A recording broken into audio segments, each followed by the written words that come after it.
Bienvenida y bienvenido a esta nueva exploración.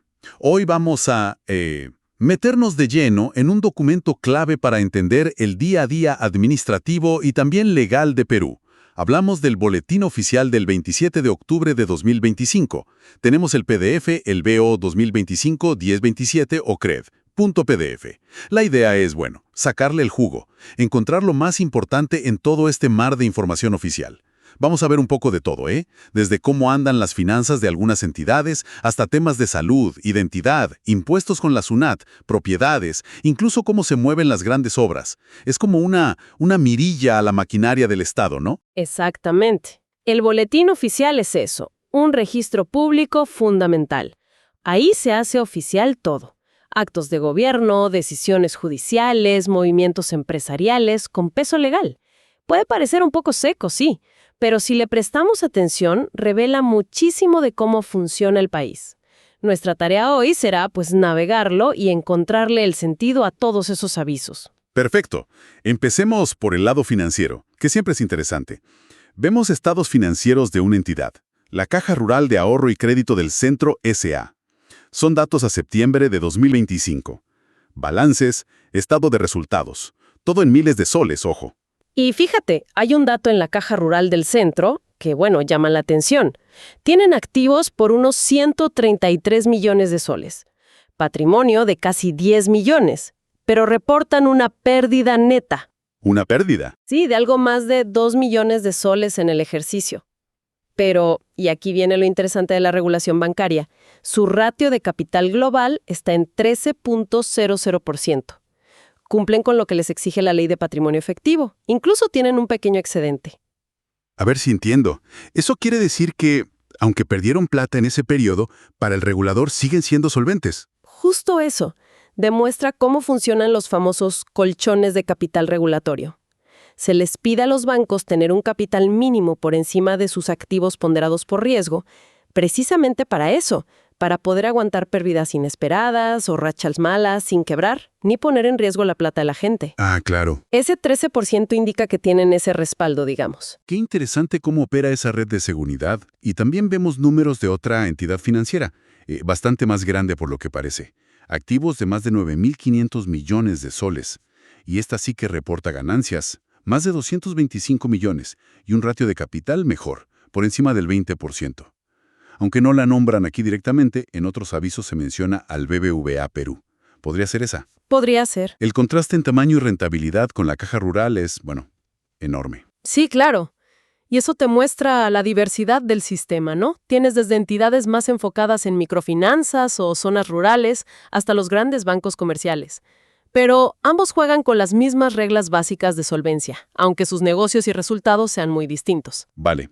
Dejamos las finanzas y nos vamos a un tema que nos toca a todos, la salud. La Superintendencia Nacional de Salud, su salud, publica varios avisos.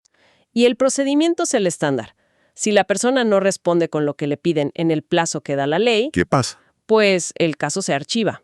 Ojo, no es que pierda el derecho, puede reabrirlo después, pero de momento queda ahí. Eso que dices del archivo, si no hay seguimiento, ¿no podría ser un punto débil? O sea, ¿cuántas quejas se quedarán en ABA porque el propio afectado no responde? Es una pregunta totalmente válida sobre qué tan efectivo es el proceso al final. El sistema busca proteger al ciudadano, claro, pero necesita que participe. La publicación en el boletín es como el último recurso formal para contactarlos si no los encuentran por otras vías. También mencionan un caso que empezó por redes sociales, sobre una paciente fallecida en un centro de salud. Eso muestra que su salud también está pendiente de esos canales, ¿eh? Entendido.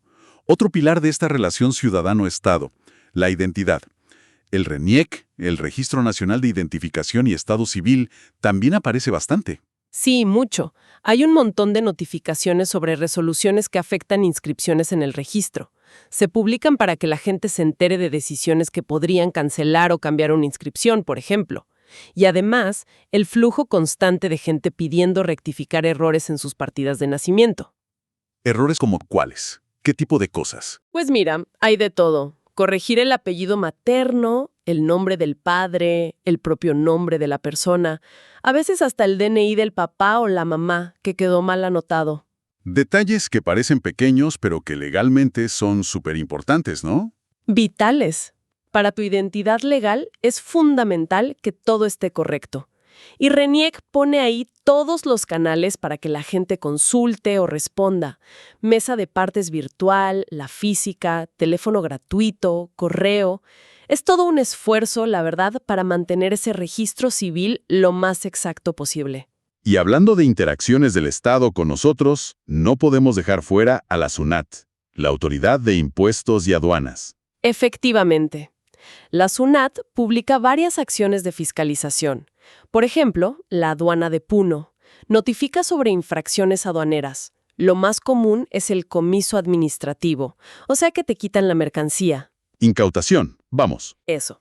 Publican los nombres o identificadores de los infractores. Hay peruanos, extranjeros y muchos casos que ponen como no identificado. Y al lado, la multa que les corresponde.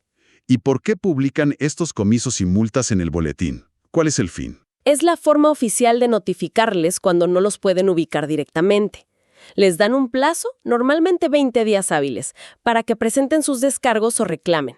Si no lo hacen, la SUNAT ya puede disponer de esos bienes. Generalmente los subastan. Ah, claro. Y vemos cosas parecidas de otras intendencias, ¿eh? Tacna, Puerto Maldonado. En Puerto Maldonado, por ejemplo, detallan la incautación de un montón de parlantes a un señor con su DNI y todo. Refleja ese rol activo del Estado controlando el contrabando y la evasión, en fronteras y también dentro del país. El Estado no solo fiscaliza, también administra sus propios bienes. Y eso nos lleva a la SBN, la Superintendencia Nacional de Bienes Estatales. Correcto. La SBN publica resoluciones de primera inscripción de dominio a favor del Estado.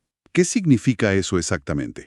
Significa que está registrando formalmente terrenos que antes, digamos, no tenían dueño registrado o no figuraban a nombre del Estado, y lo hace para usarlos en proyectos públicos. ¿Qué clase de proyectos? Pues los ejemplos que dan son variados.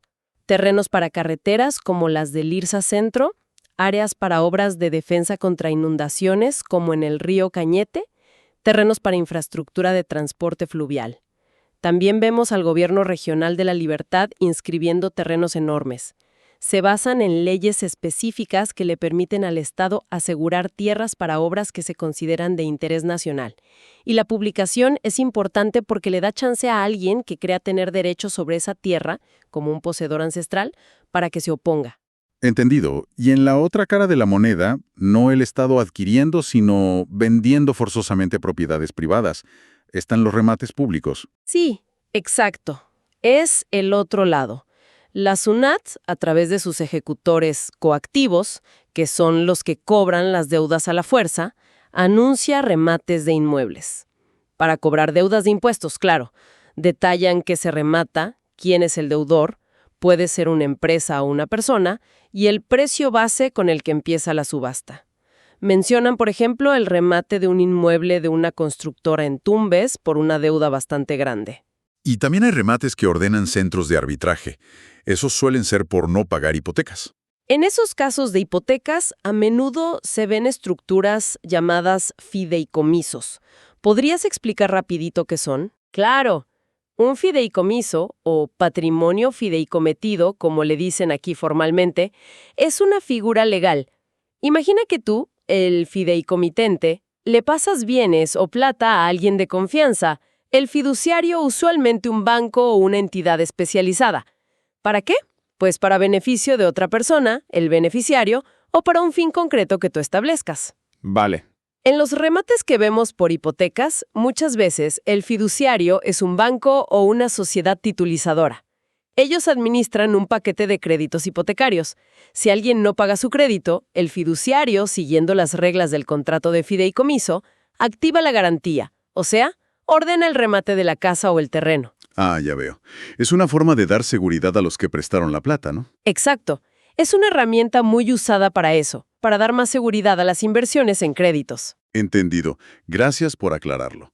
Parece entonces que estos remates, sean por impuestos o por deudas privadas, son un mecanismo clave para que los acreedores recuperen su dinero. Y publicarlos en el boletín busca, supongo, asegurar que el proceso sea transparente. Totalmente. La publicidad es clave para que posibles compradores se enteren y participen, y para que se respeten los derechos de todos los involucrados. Pasando ahora al mundo más empresarial y de inversiones, encontramos un aviso de Alfin Banco S.A. sobre un aumento de capital. Sí, anuncian que quieren aumentar su capital hasta en 15 millones de soles. Lo van a hacer emitiendo acciones nuevas. Esto es algo bastante común en la banca, ¿eh? ¿Lo hacen para fortalecerse financieramente o para cumplir con nuevas exigencias de capital que ponga el regulador? O para crecer, quizás. Para tener fondos para expandir sus préstamos, invertir en tecnología. Exacto. Detallan ahí cómo los accionistas actuales pueden comprar esas nuevas acciones primero, si quieren. Y otro mecanismo que me parece súper interesante, que mezcla inversión privada con proyectos públicos. Las obras por impuestos. Vemos varias convocatorias aquí. Así es. Este sistema, que tiene su propia ley, la 29230, permite que una empresa privada ponga la plata y ejecute directamente una obra pública, como los ejemplos que salen: mejorar la seguridad ciudadana en Islay o ampliar un colegio grande en Cajamarca. Proyectos con montos importantes, fíjate. ¿Y qué gana la empresa? A cambio, recibe unos certificados del gobierno que después puede usar para pagar su impuesto a la renta. Es como si pagara sus impuestos haciendo la obra directamente. Suena como una forma inteligente de acelerar la inversión en infraestructura, ¿no? Sobre todo donde el Estado a veces no llega rápido. Ese es el objetivo principal, sí. Busca agilizar las obras, especialmente a nivel regional y local, donde a veces falta presupuesto o la gestión es más lenta. Y mete al privado no solo a construir, sino a financiar desde el inicio. Eso alinea sus intereses con que la obra se termine bien y rápido. La publicación de estas convocatorias en el boletín es el primer paso para que las empresas interesadas levanten la mano.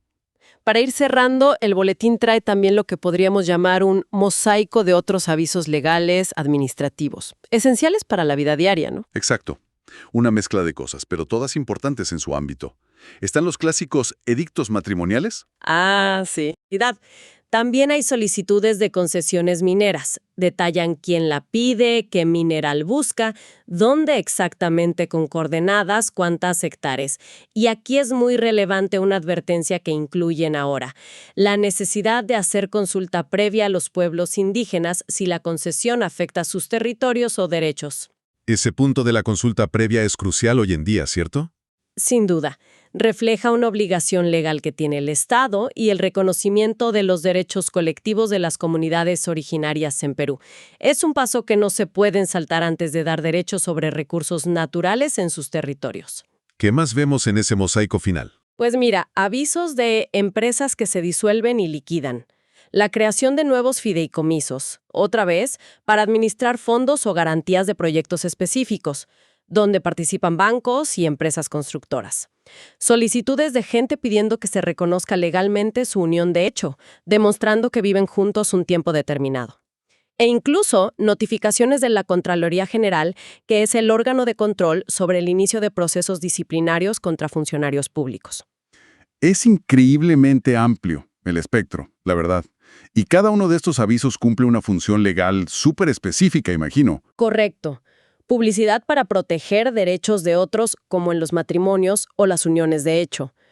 Cumplir formalidades en procesos de empresas o civiles, disoluciones, rectificaciones de partidas.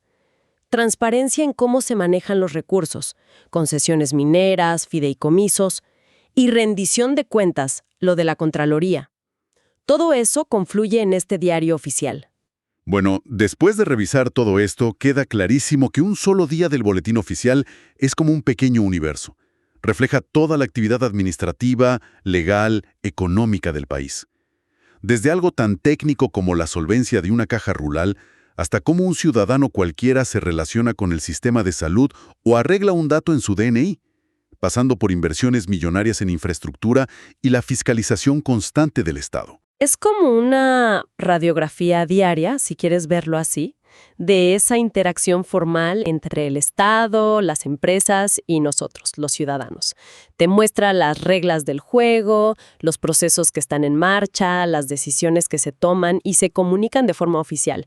Y aunque leerlo en detalle puede ser un poco pesado, te da una visión directa, sin filtros, de cómo funciona el engranaje formal del país. Y nos deja pensando, ¿no? Si todo esto es lo que sí se publica, este volumen y esta diversidad de actos formales, ¿qué tipo de decisiones o procesos importantes podrían estar pasando, digamos, por debajo del radar de este registro oficial?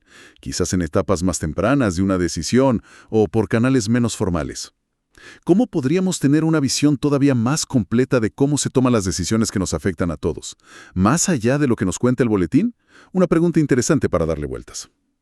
Por hoy, nuestra fuente ha sido el Boletín Oficial del Perú, la edición del 27 de octubre de 2025. Muchas gracias por acompañarnos en este análisis. Hasta la próxima exploración.